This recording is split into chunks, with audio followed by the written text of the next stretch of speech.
The blood pooling on the sterile linoleum of St. Jude's North Ward was the first sign that the hierarchy of the hospital had been violently overturned. It didn't belong to a patient, and the woman standing over the body, gripping a scalpel with the cold, calculated precision of a seasoned operative, was certainly no ordinary doctor.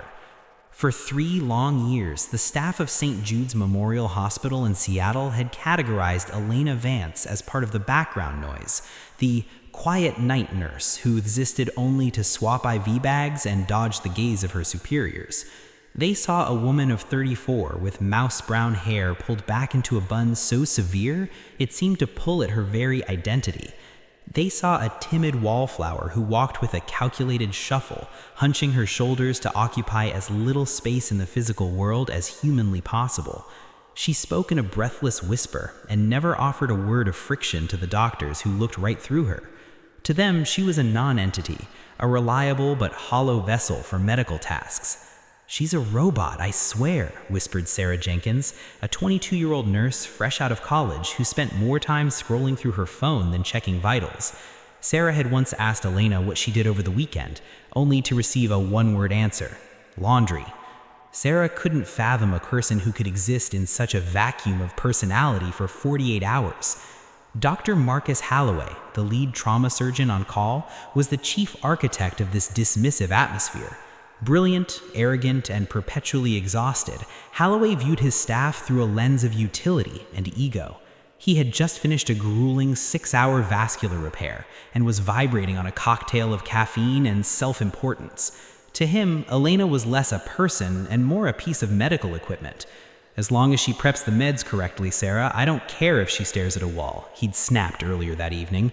He warned Sarah to keep Elena away from the families, claiming she had the bedside manner of a wet mop. But Halloway, for all his surgical brilliance, was a poor observer of the human condition. He didn't notice the subtle anomalies that defined Elena Vance. He didn't notice that while she shuffled her feet to appear clumsy, she never actually made a sound when she moved. He didn't notice her reaction, or lack thereof, to sudden stimuli. When a metal tray crashed in the cafeteria 3 floors below, sending a resonant clang through the building, every other staff member jumped. Elena didn't flinch. Instead, she shifted her weight almost imperceptibly to the balls of her feet, her eyes scanning the exits before the sound had even finished echoing. Hidden beneath her standard-issue scrub top was a jagged roadmap of scar tissue that ran from her collarbone down her right shoulder, the physical ledger of a life the hospital staff couldn't imagine.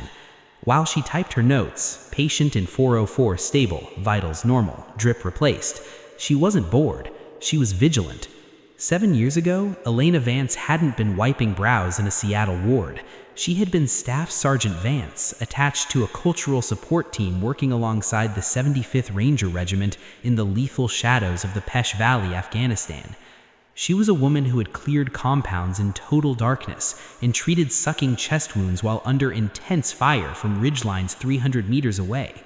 She had tried to leave that life behind, burying the warrior under the guise of a mousy nurse, telling herself the habits were dormant.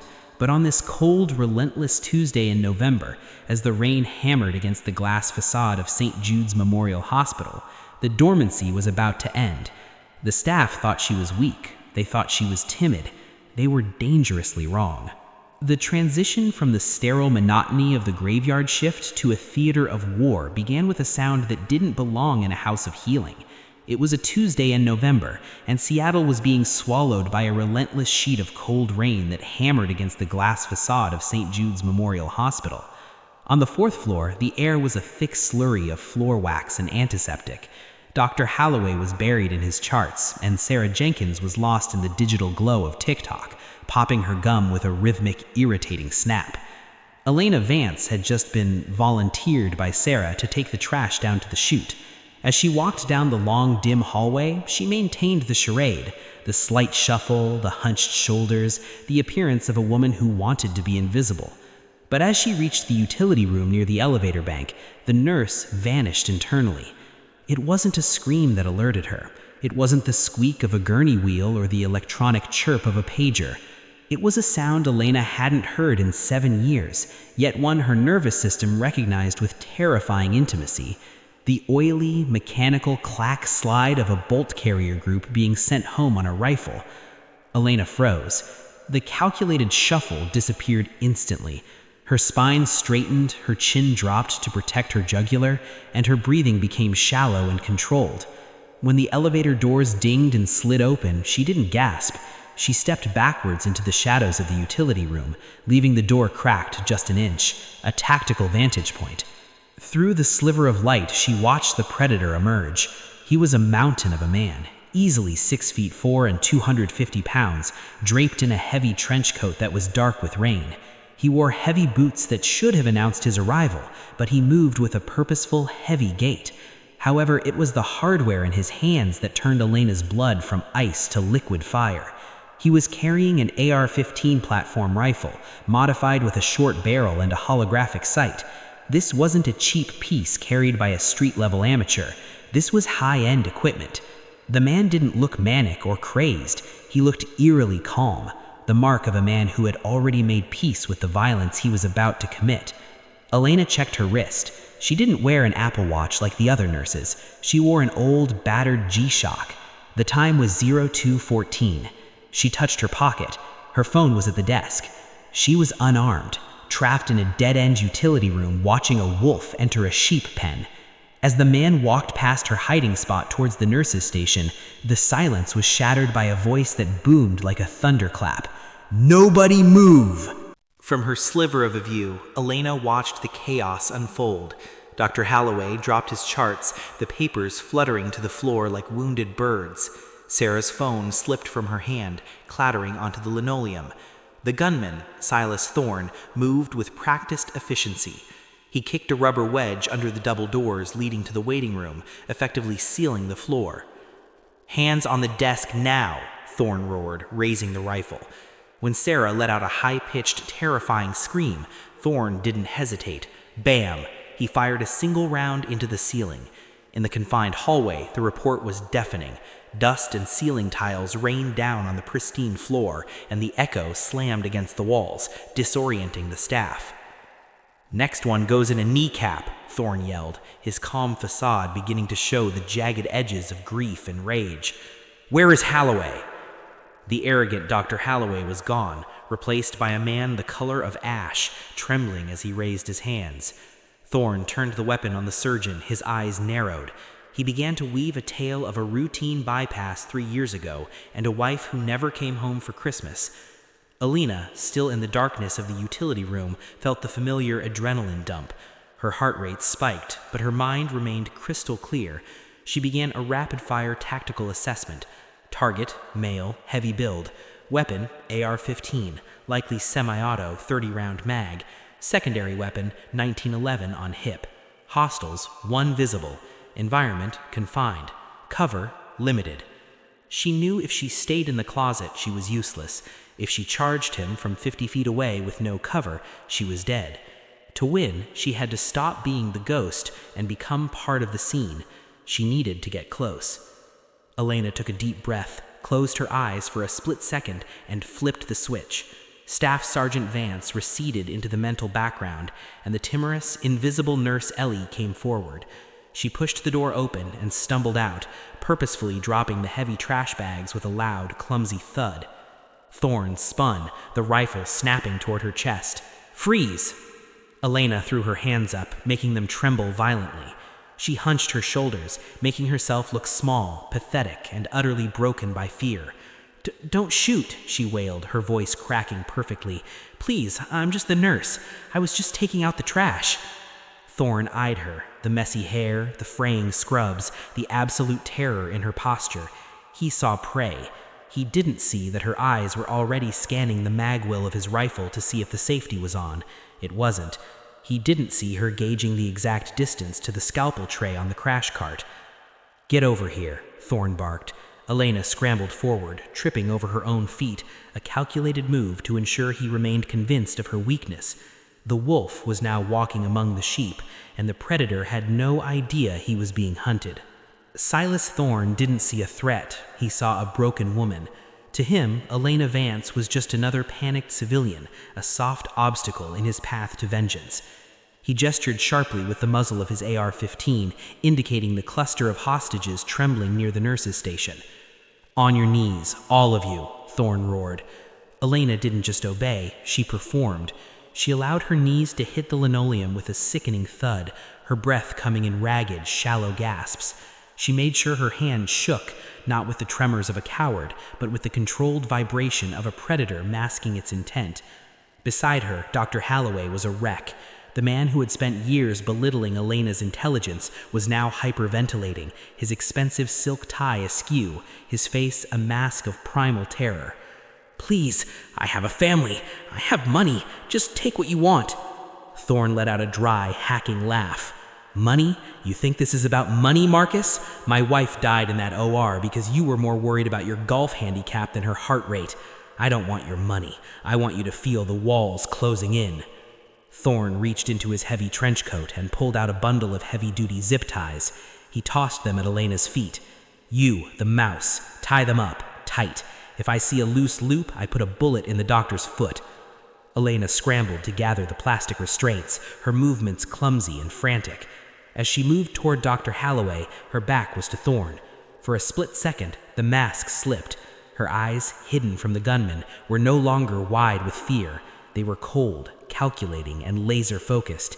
She was measuring the weight of the zip ties, the distance to Thorne's jugular, and the structural integrity of the room. As she leaned in to bind Dr. Holloway's wrists, the doctor flinched away from her.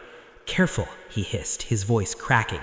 Elena didn't look at his face. She leaned in close, her mouth inches from his ear.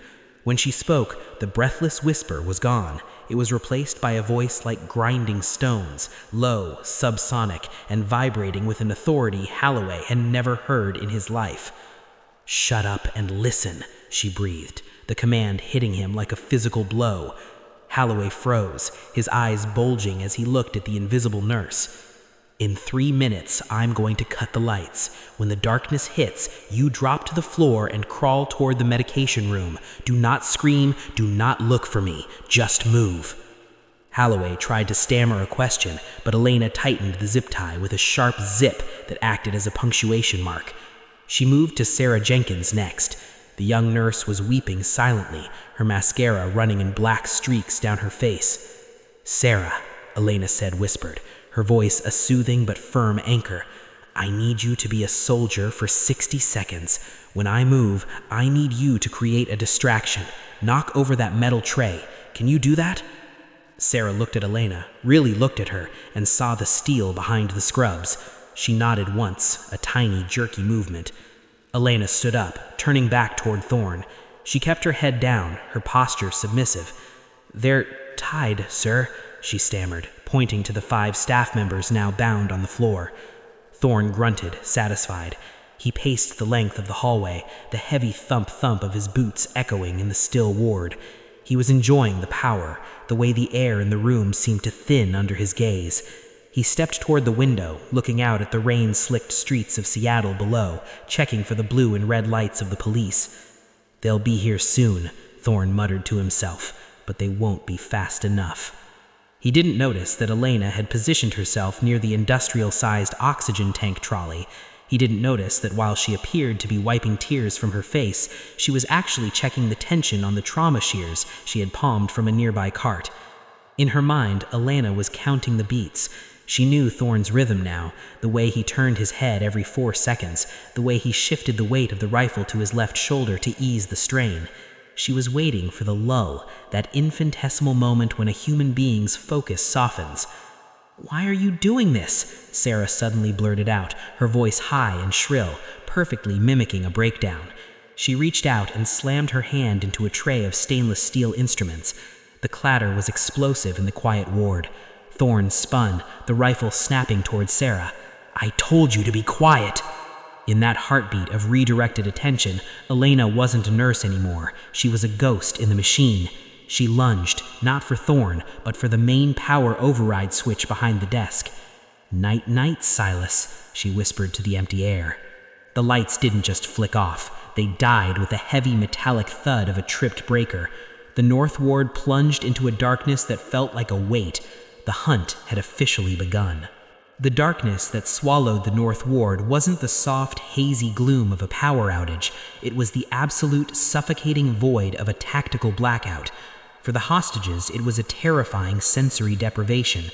For Silas Thorne, it was a sudden, jarring blindness that sparked an immediate, primal panic. But for Elena Vance, the darkness was an old friend, a familiar environment where her other senses could finally take point. "What did you do?" Thorne screamed as the confidence of the gunman began to leak away. The heavy thump-thump of his boots became erratic. He was spinning in circles, the holographic sight on his rifle glowing like a useless red eye in the pitch black. Elena didn't answer. She was already moving, and she wasn't shuffling anymore.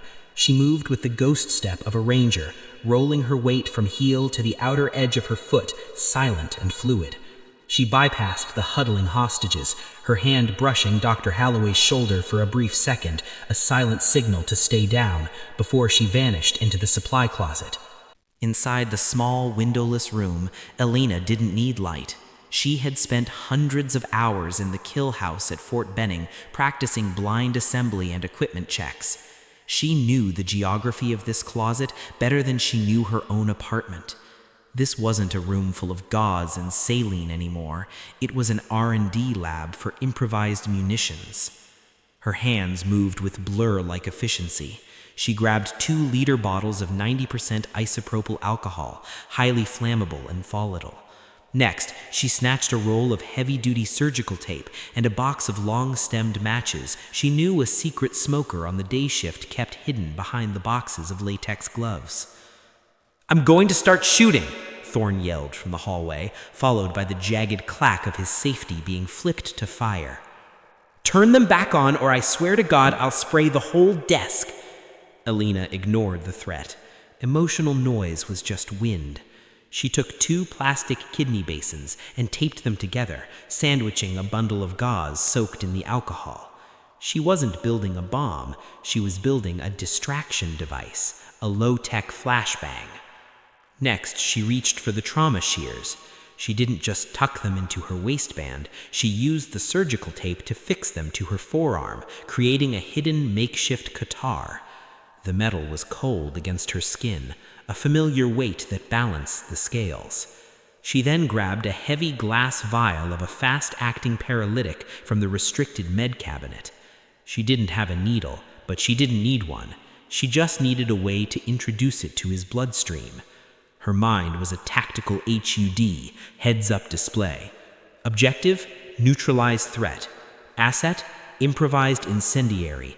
Secondary, edged weapon. Tertiary, chemical incapacitant.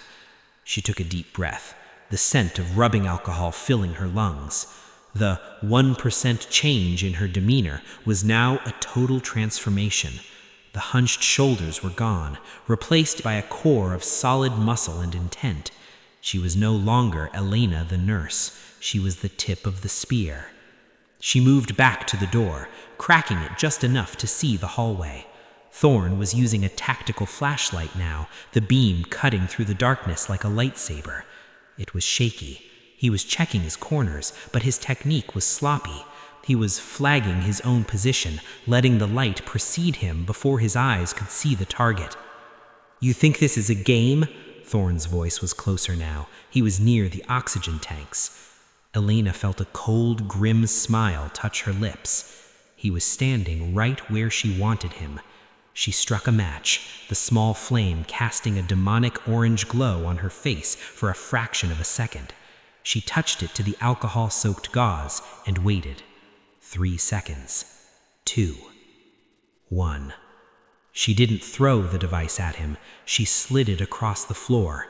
The plastic basin skittered over the linoleum, a spinning puck of blue flame. "What the?" Thorne spun, his flashlight tracking the sliding fire. As the puck hit the base of a metal cabinet, the alcohol vapor ignited in a sudden brilliant whoosh of blue light. It wasn't an explosion, but in the total darkness, the flare was blinding. Thorne recoiled, his retinas scorched by the sudden brilliance. He fired a panicked burst. Pop, pop, pop, the bullets thudding harmlessly into the ceiling tiles. In that moment of sensory overload, Elena Vance stepped out of the shadows. She didn't shout. She didn't scream. She simply closed the distance with the terrifying speed of a silent predator. The ranger had entered the room, and the armory was now in her hands. The transition from the flash of the blue flame to the first strike was a blur of calculated violence. In the world of the 75th Ranger Regiment, this was known as CQB, Close Quarters Battle, a high-stakes dance where seconds are measured in heartbeats and distance is the only enemy. Thorn was reeling, his vision dominated by a white-hot bloom of light that had seared his retinas. He did what every untrained shooter does when blinded.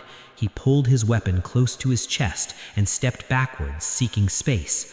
But Elena Vance was already inside his guard. She didn't approach him like a brawler. She moved with an economy of motion that was chilling to behold. As Thorn tried to blink away the spots in his eyes, Elena's first strike landed. Not a punch, but a tactical sabotage. She reached out and gripped the hot barrel of the AR-15, her hand protected by a wad of wet gauze she'd palmed. With a violent, twisting motion, she shoved the weapon upward and to the left. Thorn, startled by the sudden resistance, squeezed the trigger. Rat-rat-tat! A 3-round burst shredded the acoustic ceiling tiles, the muzzle flash illuminating the hallway in strobe-like jerks. "You're dead!" Thorn roared, swinging a heavy meat-hook fist. Elena didn't block it, she parried. She stepped inside the arc of the punch, letting the blow whistle over her shoulder, and drove the base of her palm into Thorn's chin. It was a nerve cluster strike, designed to rattle the brain inside the skull. Thorn's head snapped back, his teeth clattering together. Before he could recover, Elena's hand flashed to his rifle again. This time she didn't just push it, she reached for the ejection port. With the precision of a mechanic, she jammed the metal trauma shears she'd taped to her arm directly into the cycling mechanism of the bolt. Crunch. The rifle groaned. The bolt carrier group slammed forward, catching on the hardened steel of the shears. The weapon was now a 10-pound piece of useless scrap metal, a Class 3 malfunction that no amount of clearing could fix in a dark hallway. "My gun!" shrieked Thorn, realization dawning that his primary advantage was gone. He dropped the rifle, the heavy metal clattering onto the floor, and reached for the 1911 pistol holstered at his hip. Elena knew she couldn't let that weapon clear leather. She dropped low, her center of gravity shifting like a mountain lion. She swept Thorn's lead leg, her foot hooking behind his heel, and her shoulder drove into his sternum. The 250-pound man went down hard, the air leaving his lungs in a ragged woof. They hit the floor together, a tangle of gray scrubs and dark trench coat. In the darkness, the fight became one of sensation and leverage. Thorn was significantly stronger, his hands finding Elena's throat, his thumbs digging into her windpipe with desperate, murderous intent. Elena didn't panic. Panic is for the unprepared. She felt the blood pressure rising in her head, the edges of her vision darkening, but her mind remained a cold room. She remembered her training. When the throat is compromised, attack the soft tissue. She reached up, her fingers finding Thorn's face. She didn't claw at him, she targeted the pressure points behind the jawline. At the same time, she brought her knee up with a sickening force into his ribcage. Snap. The sound of a rib breaking echoed in the corridor. Thorn's grip loosened just enough. Elena twisted her body, using a Brazilian jiu-jitsu shrimping motion to slide out from under his bulk. As she rolled away, she pulled out her pocket the glass vial of the paralytic she had taken from the med cart. Thorn was scrambling to his feet, a dark silhouette of rage. "I'll kill you! I'll kill all of you!" He lunged for her, but Elena was already gone, melting back into the shadows behind a heavy medication trolley. As Thorn rounded the corner, he didn't find a nurse. He found a staff sergeant. Elena stepped out, not with a plea, but with a strike. She smashed the glass vial against the edge of the metal cart and in the same fluid motion drove the jagged, drug-soaked shard into the meaty part of Thorn's shoulder. He let out a guttural scream, slapping at his arm, but the damage was done. The concentrated dose of the paralytic hit his bloodstream like a freight train. What did you—" The voice began to slur. His legs, once like tree trunks, turned to water. The rifleman who had held a hospital floor for 40 minutes began to lean, his equilibrium shattered by the chemistry of the ward. Elena stood over him, her breathing finally beginning to heavy, her bun completely undone, hair falling over her face like a dark curtain. She didn't look like a mouse anymore. She looked like the judge, the jury, and the executioner. "You didn't come to a hospital, Silas," she said, her voice a low, terrifying rasp. "You walked into an ambush." The victory over Silas Thorne was short-lived. As his massive frame slumped against the medication trolley, a new, more predatory enemy announced itself with a low, hungry roar. One of the stray rounds from Thorne's panicked burst had found a home in a high-pressure oxygen manifold behind the wall. The spark from the jagged electrical short had done the rest. A wall of orange flame erupted from the ceiling, feeding on the enriched oxygen like a beast. Within seconds, the blackness of the tactical blackout was replaced by a hellish, flickering amber glow. Thick, toxic smoke, the byproduct of burning medical plastics and industrial carpet, began to bank down from the ceiling in heavy, suffocating layers. Elena didn't waste a second on self-congratulation. She didn't even look at the unconscious Thorne. She turned to the hostages, her voice cutting through the rising crackle of the fire like a whip. "Holloway, Jenkins, up, now!" The command was so absolute that Dr. Holloway, still trembling, scrambled to his feet before he even realized his hands were free. Sarah Jenkins stood up, her eyes wide as she stared at the encroaching wall of fire. "The fire doors are jammed because of the wedge Thorne used," Elena shouted over the roar. "The elevators are dead. This ward is an island, and we have 12 patients in the north wing who can't walk. We are their only extraction team." "We can't," Holloway wailed, coughing as the first tendrils of smoke hit his lungs. "We have to wait for the fire department." Elena stepped into his space, her face smeared with soot and blood, her eyes burning with a terrifying clarity. "The FDNY isn't coming through that door for at least 10 minutes. By then, the oxygen tanks in the storage room will reach critical temperature. If they blow, this floor becomes a crater. You are a trauma surgeon, Marcus. Start acting like a leader or get out of my way." She didn't wait for his answer. She began to move with a triage mind that had been forged in the heat of a downed Blackhawk recovery. She knew they couldn't carry 12 people individually. They needed a system. "Sarah, get the sheet sleds from the linen closet," Elena ordered. "Holloway, grab the wheelchairs and the heavy-duty tape. We're building a triage train." In the chaos of the Pesh Valley, Elena had learned that mobility was life. She began dragging patients, some post-op, some elderly, out of their rooms. She didn't use the gentle, cautious movements of a nurse. She used the ranger role, shifting them onto bed sheets and dragging them toward the central corridor. The heat was becoming unbearable. The 1% change in the atmosphere was now a visceral weight. The air felt like it was made of shards of glass.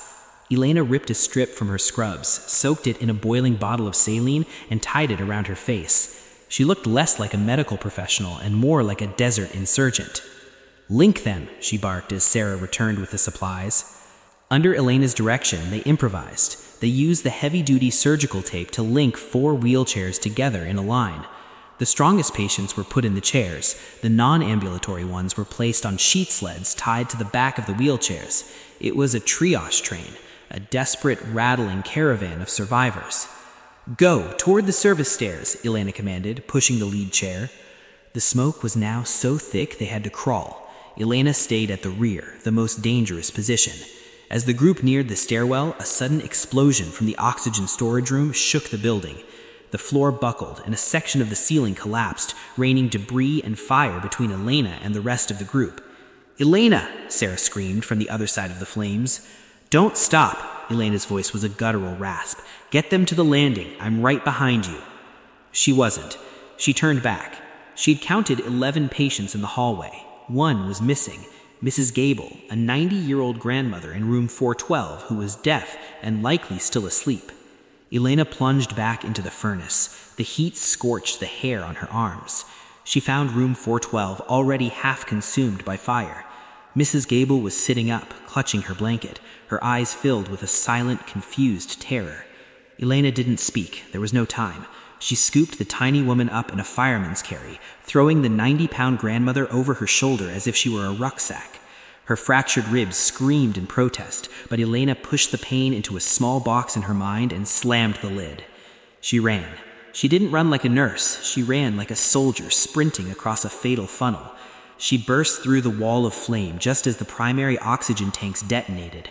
The shockwave threw her through the service door and onto the concrete landing of the stairwell. She hit the ground hard, shielding Mrs. Gable with her own body. As the door slammed shut, cutting off the worst of the heat, Elena lay on the cold concrete, gasping for air that didn't taste like ash. Above her, she heard the heavy boots of the SWAT team breaching from the floor above. They surged down the stairs, weapons leveled. "Hands! Show me your hands!" a voice boomed. Elena didn't move. She stayed curled around the elderly woman. "Patient is stable," she wheezed, her voice barely a thread. "Check the others. I've got the rear." The SWAT lead looked down at the soot-stained woman in the frayed scrubs. He saw the way she held her perimeter, even while injured. He lowered his weapon and signaled for the medics. He didn't see a victim. He saw a peer. The morning that followed the siege of St. Jude's was surreal. The rain had finally tapered off into a fine silver mist that clung to the shattered windows of the fourth floor. Below, the hospital parking lot was a sea of flashing lights, blue, red, and the blinding white of news vans. But inside the temporary triage center in the lobby, the atmosphere was hushed. Elena Vance sat on the bumper of an ambulance, a shock blanket draped over her soot-stained shoulders. A young paramedic had tried to check her vitals, but she had gently taken the blood pressure cuff from his hand, performed the check herself, and handed it back with a look that brooked no argument. Her ribs were taped, her hands were bandaged where the heat had blistered the skin, and her face was a mask of exhausted composure. The 1% change was most visible now, in the aftermath. The mouse was gone. She didn't hunch her shoulders anymore. She sat with a back as straight as a bayonet. Her eyes, once described as unblinking and vacant, now moved with a sharp, tactical rhythm, cataloging the exits, the movement of the officers, and the emotional state of the survivors. Dr. Marcus Holloway approached her slowly. He looked like a different man. His expensive suit was ruined, his ego seemingly burned away by the literal and figurative fires of the night. He stopped a few feet away, hesitant, as if he were approaching a high-ranking officer rather than a nurse he had once called a wet mop. "Elena," he began, his voice raspy from smoke inhalation. He looked at her bandaged hands, then at the way the SWAT commander had nodded to her with genuine respect as he passed by. "The police, they found Thorne, or what was left of his plan. They found the rifle. They asked me how a nurse managed to sabotage a military-grade weapon with a pair of trauma shears." Elena didn't look up. She watched a raindrop trail down the side of the ambulance. "The shears are high-carbon steel, Marcus. Physics does the rest." Holloway sat on the curb near her feet. He was silent for a long time before he spoke again. "I remember that bypass 3 years ago, the one Thorne mentioned. His wife. I was tired that day. I was arrogant. I told myself it was just a complication, but I've seen the way you looked at me tonight. You knew, didn't you? You saw the scotch on my breath back then." Elena finally turned her gaze to him. In the gray morning light, her eyes were a piercing, unforgiving amber. "I saw a man who thought his title made him a god, but tonight I saw a man who realized he was just a human being in a room with a wolf." She stood up, the shock blanket sliding from her shoulders. "You weren't drunk tonight, Marcus. You were just outclassed. Don't let the guilt make you a bad doctor. Let it make you a better one." She didn't wait for his gratitude. She walked toward the hospital entrance where the staff was regrouping. Sarah Jenkins was there, wrapped in a blanket, staring at the charred remains of the North Ward. When she saw Elena, she didn't see the robot who did laundry on the weekends. She saw the woman who sprinted through fire with a grandmother on her back. "Are you coming back?" Sarah asked, her voice trembling. Elena stopped and looked at her new identification badge, which had been retrieved from the rubble. It was melted at the edges, the photo of the timid nurse, barely recognizable. She clipped it to her fresh set of scrubs. "The O200 meds for the South Ward are due in 20 minutes. Mrs. Gable needs her nebulizer. The work doesn't stop just because the lights went out. As she walked back into the building, the shuffle was gone. Her footsteps were silent, but they carried a new weight, the weight of a warrior who had returned to the shadows by choice, not by fear. The story of the night nurse would become a legend at St. Jude's. Some would say she was a secret agent, others would whisper about special forces, but Elena Vance didn't care for the stories. She moved through the halls like a ghost in the machine, a quiet guardian watching over the sheep while the wolves stayed at bay.